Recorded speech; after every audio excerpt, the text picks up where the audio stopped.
Alright everyone, welcome back to the channel. So we're getting close to the end of the year. It's been, more than a month since election day. 2025 is just about to start, or, maybe 2025 has already started by the time this is uploaded because, I'm not gonna be super active around the holidays and probably won't start uploading anything until the new year starts. So whenever you're watching this, whenever this video comes out, we are very, very close to Inauguration Day and very close to seeing our new president here in the United States finally get sworn in. And President-elect Donald Trump is officially entering his honeymoon period, and he is becoming extraordinarily popular. Even more so than he originally was heading into this election when he was hitting record highs and whatnot. And if people don't remember, Donald Trump, when he first won in 2016, he had a favorable rating of 33 to 37%, and when he officially took office, his approval rating started at around the low to mid 40s. He didn't get that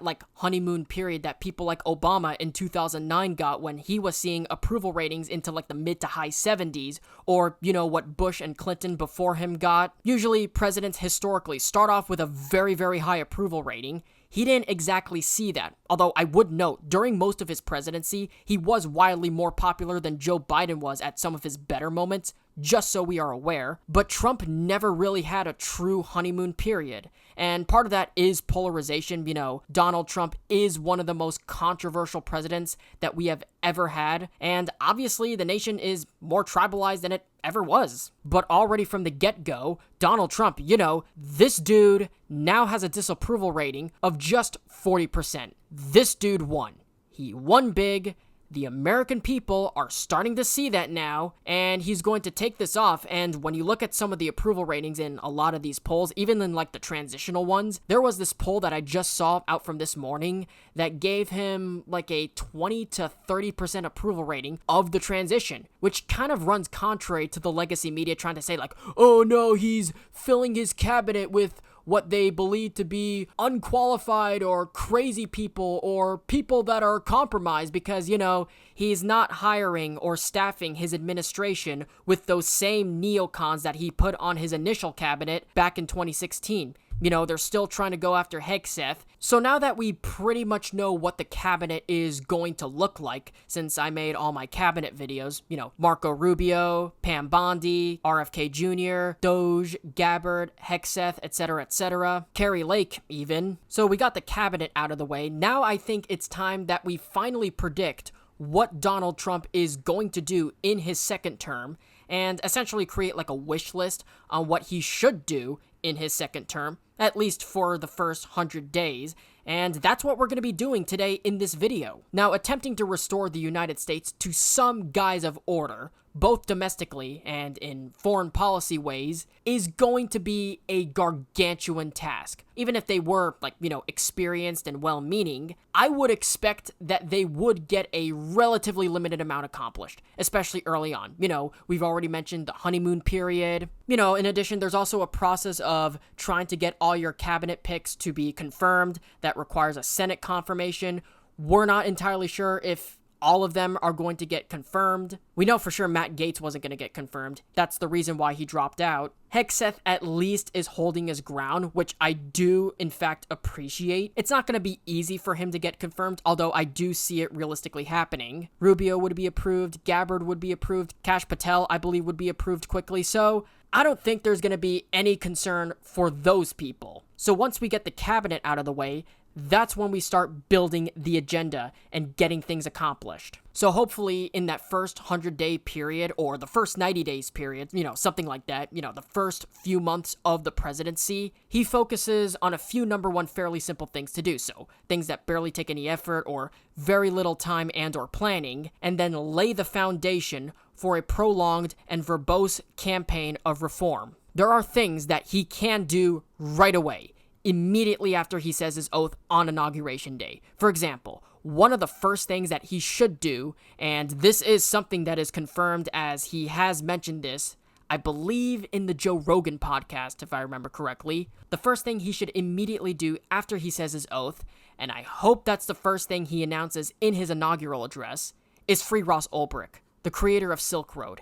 he's basically facing the rest of his life in prison for literally nothing, for creating and owning a website. That's it. So I think that should be number one. Announce it in your inaugural address. Obviously, I heard people talk about January 6th, pardon the people that were there at the time and really didn't necessarily do anything. Some of them were actually trying to prevent people from going into the Capitol and got punished for it, some of which are in solitary confinement. He's already confirmed that that will be done, so anyone who's in support of that, you're in luck. Some people are also floating pardoning Julian Assange. That I support, and I would like that to happen. Will it actually happen? Most likely, yes.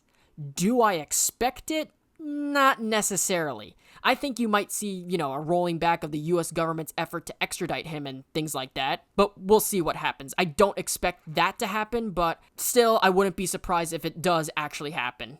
He pardons Julian Assange. Also, pardoning Edward Snowden, that I am also a heavy supporter of. I think that it should be imperative that he's pardoned. The only real issue here is that the legacy media has pretty much contaminated the public's perception into believing that Snowden is a Russian agent, so that in some way might somewhat affect it, but again, we'll wait and see. I think he should do it. Kim.com, I think, is my first choice of someone who should be pardoned. He's basically in the same position as Ross Ulbricht. Created a website, there's some illicit shit on there, and gets punished for it for absolutely no reason. They might do the same to Kim.com like what they might do to Assange, just delay efforts to extradite him and whatnot. But again, we'll wait and see for that. Kim.com must be pardoned. So, he couldn't do all of this in his first term. He's in his second term now. He can't run for re-election again, and, he's getting there in age, so all of that might be on the table. We can put pressure on Trump, but again, we'll wait and see.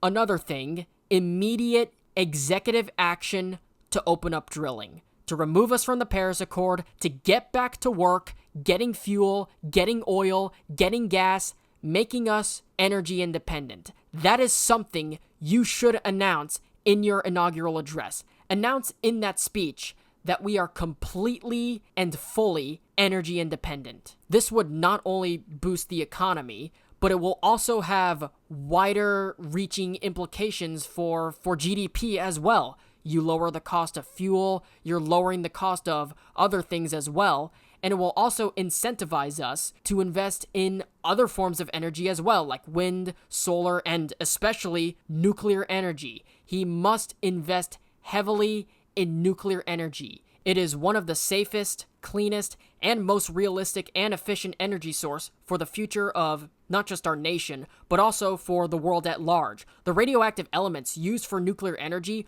are recyclable. Like I just learned just now that plutonium, in fact, can be recycled despite being an unnatural man-made element. So it's definitely up there in terms of how clean it is. I feel like this is especially fairly easy to accomplish, especially in the first 100 days. You don't even have to have Congress pass a bill for this. You can just simply do this by executive order. Make us energy independent, open up drilling, and get us investing into nuclear energy. Especially with AI being more and more mainstream, which is going to definitely require a lot of energy in all forms. Not just, coal and oil, but also wind, solar, and especially nuclear levels of energy at times. Now I've noticed some people, and this is especially extremely popular with Trump's core fan base, some people are talking about mass deportation.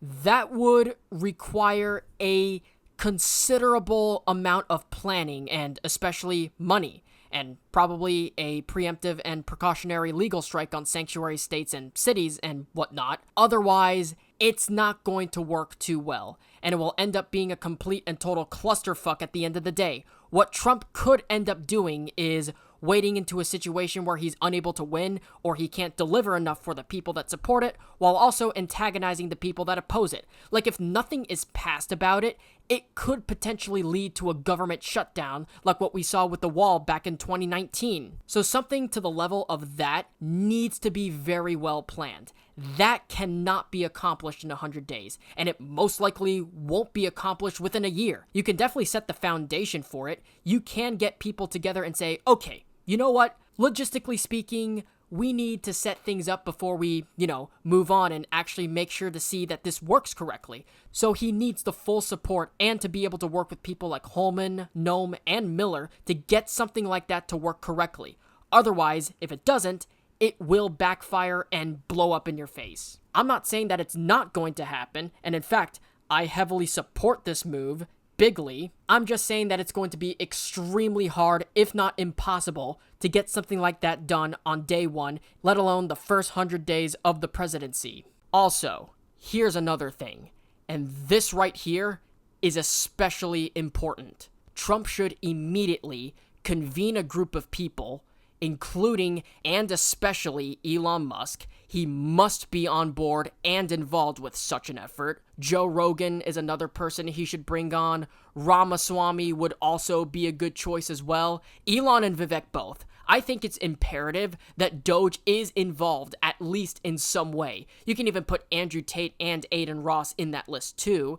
And a whole laundry list of others. Hell, I can even include PewDiePie and Mr. Beast in there as well, because why not?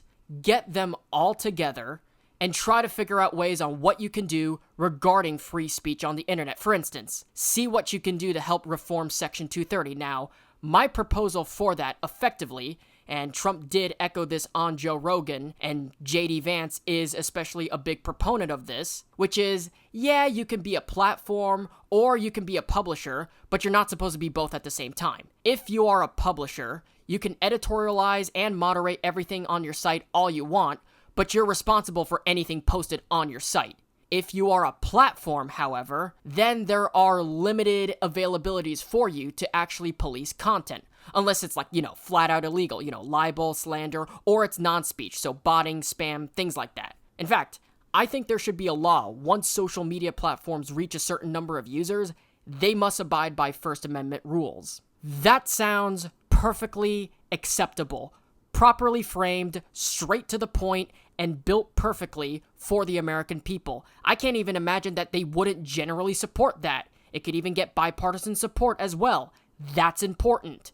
If you think of all the people that do gig work and shit like that, these people make fan art for a living, fanfics and whatnot. The independent creators on the internet, they're like a Vivzy Pop or a Glitch or a Mob Entertainment, and they make indie projects on the internet. The independent voice actors also benefit from this as well, or an iShowSpeed or a Kai Cenat, and they stream on the internet.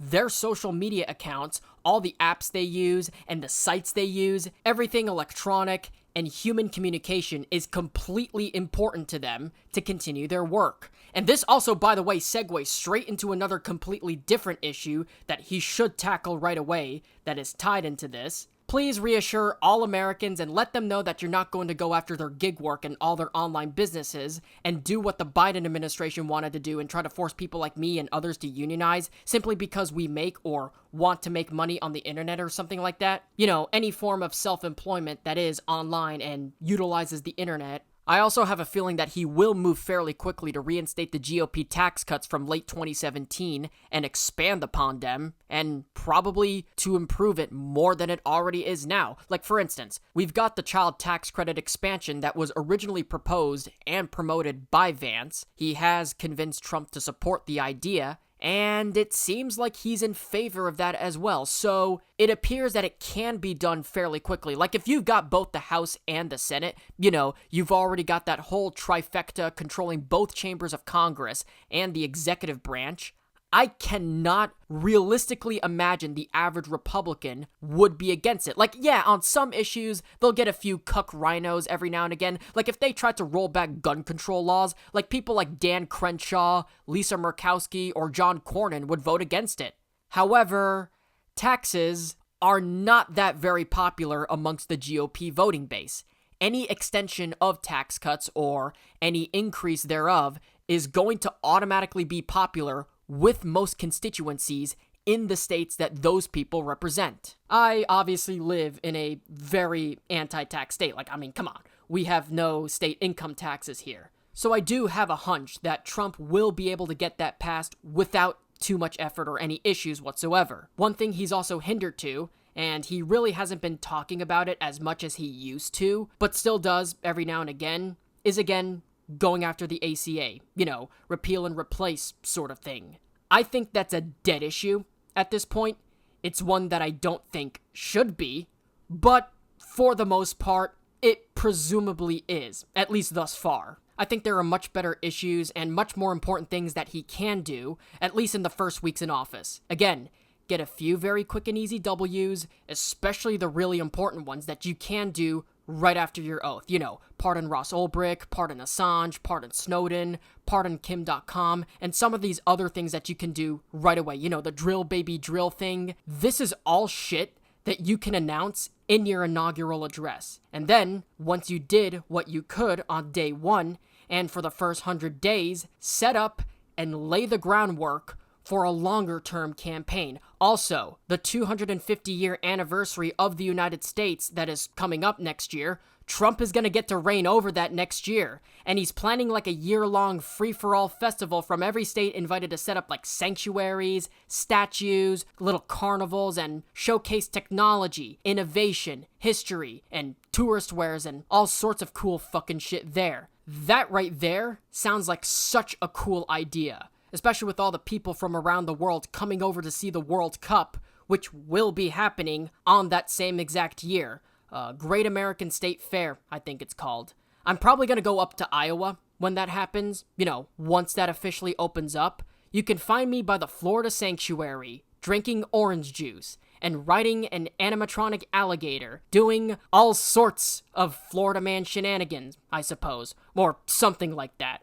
I'm hoping that I can also meet OMG's Wix there too, the famous Florida comedian on TikTok. I'm pretty sure he'll more than likely be at the Florida Sanctuary too, for a nice little meet and greet of some sort, cause why wouldn't he? And speaking of which, knowing the state of Florida though, they'll probably have like strippers twerking, GTA 6 references, and like Florida Man and shit like that in the sanctuary, so it'll be a little bit cringe and awkward at times. I also have a feeling that every now and again, it'll devolve into politics more than unity, if anything. But for what it's worth, to celebrate is actually a really great idea. Get a nice little souvenir for the event. A commemorative coin thing going on or some shit. Not a bad idea to have them by the stadiums. So those are just some of the suggestions and predictions for the first 100 days. Build the foundation and make your arguments and plans for things like tax reform and other issues that will end up taking a little bit longer. But there are still some major things that you can do pretty much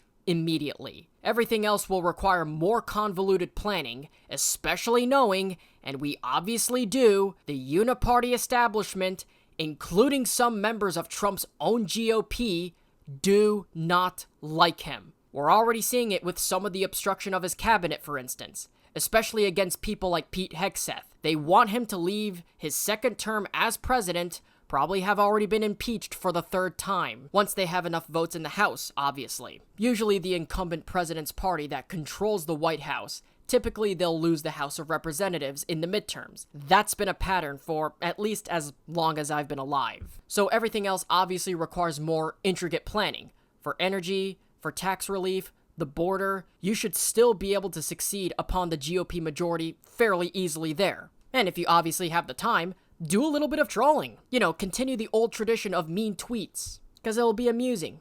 Not just for us, but also for the world. So yeah, those are just my thoughts and my predictions on what needs to be done in a second-term Trump administration. But those are just my overall thoughts and just my personal predictions, so I like to end the conversation down to you and ask you guys, what do you think is going to be done in a second-term Trump presidency? What do you predict is going to be done in Trump's first 100 days? What are you in favor of? What do you oppose? Do you think energy independence is important? Do you think people like Snowden, Assange, and Ross Ulbricht will be pardoned? Do you think mass deportations is the right thing to do? Is there anything that I missed that you want to be done in the first 100 days? What else needs to be done? As always, at the end of every video, I love to end the conversation straight down to you, so let me know what you guys think in the comment section down below. And with that being said, thank you guys so much for watching. If you guys enjoyed, be sure to hit that like button down below, and if you're new around here, be sure to subscribe to the channel and ring the little notification bell. Be sure to follow me on all my social medias, links are in the description below. Share this video around with your friends, families, boyfriends, girlfriends, enemies, whomever. Definitely helps me out a lot, helps the video grow, and helps grow the channel if you were to share this video with whomever you know. 2025, I have a feeling, is gonna be such a big year, and an important one. Hopefully a good one too. Not just for me, but pretty much for the whole world. Hopefully 2025 ends up being a little less hectic than it was last year, but, hopefully I'm not jinxing it. I'm recording this before the year even started. We're very close to 150 subs, and my goal is to hopefully reach the threshold of being able to monetize this channel, being in the partner program. I think the total is 1,000 subscribers and 4,000 hours of watch time, or I think they cut that total in half, so 500 subscribers and 2,000 hours of watch time, which can be achieved in 2025. That's my goal right there. So help me out by hitting that sub button and turning on those noties on, because again, I'm your news guy as always. Gotta keep you guys up to date with what's going on in the world. We're close to 150 subs. My goal is to be able to make sure I'm big enough at least to do this as a quasi-career, or maybe even a full-time career. I'll talk more about that in my 2025 What to Expect video, my annual year in review, as I call it. But hopefully I'll be able to record that in New Year's. God forbid any crazy fucking news happens where I have to postpone it and talk about what's going on then. But anyways, guys, like, subscribe, ring notifications, and until then, take care, talk soon, and I'll see you guys in the next one. You're awesome.